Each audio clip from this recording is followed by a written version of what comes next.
নমস্কাৰ সিষ্টাৰ্ছ cooking adventure চেনেলটোলৈ স্বাগতম জনাইছোঁ। আজি মই তৰমুজৰ পেলনীয়া বাকলিৰ পৰা বনোৱা টুটি ফ্ৰুটিৰ ৰেচিপি দিবলৈ লৈছোঁ। ভিডিঅ'টি শেষলৈকে চাই থাকিব। টুটি ফ্ৰুটি বনাবৰ বাবে এয়া মই এটা তৰমুজৰ বাকলি লৈ লৈছোঁ। তৰমুজৰ বাকলিৰ মাজৰ যিখিনি বগা অংশ থাকিব সেইখিনিৰে আমি টুটি ফ্ৰুটি বনাম।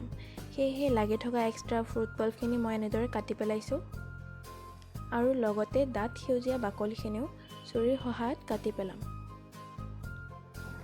গৰমৰ দিনকেইটাত প্ৰায় তৰমুজ খোৱা হয়।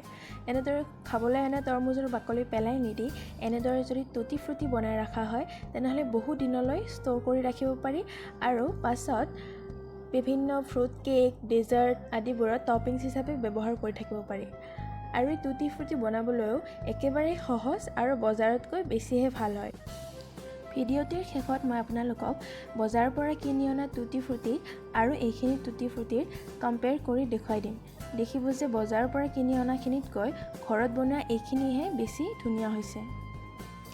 এয়া মই গোটেইখিনি তৰমুজৰ বাকলি চেলোৱা হোৱাৰ পাছত এনেদৰে সৰু সৰুকৈ টুটি ফ্ৰুটিৰ আকাৰত কাটি ল'ম। টুটি ফ্ৰুটিবোৰ সমান আকাৰৰ হ'লে ভাল হয়। সিজোতে একে সময়তে গোটেইখিনি সিজি যাব আৰু শুকাওঁতেও বেছি সময় নালাগে। যদি টুকুৰাবোৰ অলপ ডাঙৰ কৰিব বিচাৰে বা নিজৰ ইচ্ছা পচন্দ মতে সৰু কৰিব বিচাৰে তেনেহ'লে কৰিব পাৰে। ঘৰতেই বনাব পৰা অন্যান্য ৰেচিপিৰ বাবে আমাৰ চেনেলটো চাই থাকিব। যদিহে প্ৰথমবাৰৰ বাবে আমাৰ ভিডিঅ' চাই আছে তেনেহ'লে চেনেলটো ছাবস্ক্ৰাইব কৰিব নাপাহৰিব। এয়া মই গোটেইখিনি তৰমুজৰ বাকলি সমানকৈ একে আকাৰত কাটি ল'লোঁ। ইয়াৰ পাছত এটা চচপেন লৈ তাত গোটেইখিনি কাটি লোৱা তৰমুজৰ বাকলি লৈ তাত তৰমুজৰ বাকলিৰ সমানেই মই পানী দি লৈছোঁ। এইখিনি এতিয়া মই গেছত দি প্ৰায় 5 পৰা 8 মিনিটমান সময় সিজাই ল'ম। তৰমুজৰ বাকলিখিনি প্ৰায় 70% মান আমি সিজাই ল'ম। এয়া মই সিজোৱাৰ পাছত গোটেইখিনি পানী সৰকাই উঠাই লৈছোঁ। উঠোৱাৰ পাছত ঠাণ্ডা হ'বলৈ দি এক্সট্ৰা পানীখিনি হাতেৰে চেপিও পেলাব পাৰে। মই ঠাণ্ডা হোৱালৈ নৰয় এনেদৰে অলপ হেঁচি দি এক্সট্ৰা পানীখিনি সৰকাই পেলাইছোঁ। ইয়াৰ পাছত সেই একে চচপেনটোতে মই 1.5 কাপ চেনি আৰু 2 কাপ পানী দি লৈছোঁ। চেনিখিনি পানীৰ লগত ডিজল্ভ হৈ নোযোৱালৈকে মাজে মাজে অলপ এনেদৰে লৰাই দি আছোঁ যাতে তলত লাগি নাযায়। চেনিখিনি এবাৰ এনেদৰে উতলিবলৈ আৰম্ভ কৰোঁতে মই বইল কৰি লোৱা তৰমুজৰ বাকলিখিনি চেনি পানীখিনিত দি দিছোঁ। এইখিনি আমি 5 পৰা 10 মিনিটমান সময় সিজালে হৈ যাব। মাজতে খাই পেলাই টেষ্ট কৰি চাব পাৰে। যদি চেনি কম যেন পায় তেনেহ'লে অলপ দি ল'ব পাৰে আৰু সিজিছেনে নাই সেয়াও চেক কৰি চাব পাৰে।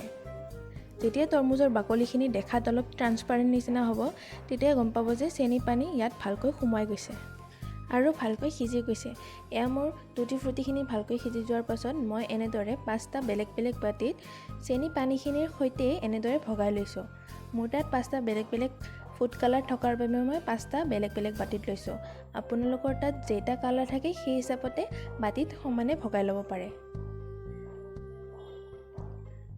ইয়াৰ পাছত মই চামুচেৰে এনেদৰে গোটেই কালাৰকেইটা এটা এটাকৈ ইয়াত মিহলি কৰি গৈছোঁ। প্ৰথমতে দেখাত অলপ ৰং বেছি হোৱা নিচিনা লাগে যদিও পিছত যেতিয়া ভিতৰত টুটি ফ্ৰুটি সোমাই যাব কালাৰটো তেতিয়া ইয়াৰ ৰং এনেকৈ পাতল হৈ যাব। সেয়ে প্ৰথমতে অলপ বেছিকৈ ৰং দিয়াটো প্ৰয়োজনীয়। মই এনেদৰে হালধীয়া, raspberry red, orange red, green আৰু ব্লু কালাৰ এই 5টা কালাৰত এনেদৰে লগাই লৈছোঁ আৰু এইখিনি মই এৰাতিৰ বাবে এনেদৰে ঢাকি থৈ দিছোঁ। এক ৰাতি থোৱাৰ পাছত চাওক এয়া ইমান ধুনীয়াকৈ টুটি ফ্ৰুটিখিনিত কালাৰ সোমাই গৈছে। এইখিনি মই এনেকুৱা ডিছপ'জেবল বাতিত এনেদৰে বহলাই উলিয়াই লৈছোঁ। আপোনালোকে যিকোনো প্লাষ্টিকৰ চাফা বেগতো এনেদৰে বহলাই পেলাই শুকাই ল'ব পাৰে। ডিছপ'জেবল প্লেটৰ ওপৰত এটা প্লাষ্টিকৰ লেয়াৰ থাকে সেইবাবে মই ডিছপ'জেবল প্লেট ব্যৱহাৰ কৰিছোঁ। যিকোনো প্লাষ্টিকৰ ওপৰতে বহলকৈ লৈ শুকাই ল'ব পাৰে। যিখিনি এক্সট্ৰা চেনি পানী থাকিব সেইখিনি সৰকাইহে মই এনেদৰে বহলকৈ মেলি লৈছোঁ। গোটেইকেইটা কালাৰ এনেদৰে এখন প্লেটত উলিয়াই লোৱাৰ পাছত মই চালনী এখনত গোটেইখিনি এনেকৈ মেলি 2 দিনৰ বাবে শুকাবলৈ থৈছোঁ। আপোনালোকৰ এদিনতো হৈ যাব পাৰে, ৰ'দৰ ওপৰতে ডিপেণ্ড কৰি শুকোৱা টাইমটো হয়।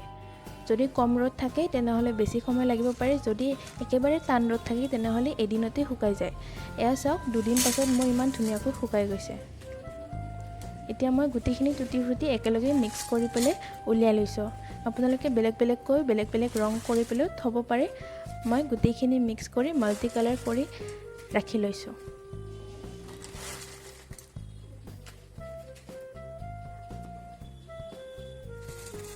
এয়া চাওক মোৰ টুটি ফ্ৰুটিখিনি খুব ধুনীয়াকৈ শুকাইছে আৰু একেবাৰে বহুত ধুনীয়া ব্ৰাইট কালাৰো হৈছে। এই টুটি ফ্ৰুটিবোৰ আপোনালোকে যিকোনো এয়াৰটাইট জাৰত ভৰাই ষ্ট'ৰ কৰিব পাৰে। মই এনেকুৱা সৰু সৰু জাৰত ভৰাই ৰাখিছোঁ। আপোনালোকে ফ্ৰিজত ৰাখিও বহু দিনলৈকে ৰাখিব পাৰে। এইটো মই বজাৰৰ পৰা কিনি অনা টুটি ফ্ৰুটি। এইখিনি মই ঘৰত বনোৱাখিনিৰ লগত আপোনালোকক কম্পেয়াৰ কৰি দেখাম। এয়া চাওক মোৰ এইটো মাল্টি কালাৰ টুটি ফ্ৰুটি আছিল যদিও কিনাৰ কেইদিনমান পাছতে এনেকৈ কালাৰবোৰ মিক্স হৈ পেলাই এনেকুৱা ডাল কালাৰ হৈ গৈছে আৰু ভালকৈ শ্বেপবোৰো ভাল নহয়, মাজে মাজে একেবাৰে সৰু সৰু ভঙা চিঙা তেনেকুৱা নিচিনা। আৰু এইখিনি ঘৰত বনোৱা টুটি ফ্ৰুটিখিনি চাওক ইমান ধুনীয়া ব্ৰাইট কালাৰ আৰু আকাৰবোৰো খুব ধুনীয়া হৈছে। ভিডিঅ'টি শেষলৈ চাই থকাৰ বাবে ধন্যবাদ। এই ভিডিঅ'টি ভাল লাগিলে নিশ্চয় লাইক কৰিব আৰু এই চেনেলটো ছাবস্ক্ৰাইব কৰিব। অন্যান্য ভিডিঅ'ৰ ন'টিফিকেশ্যন পাবলৈ বেল আইকনটো প্ৰেছ কৰিবলৈ নাপাহৰিব।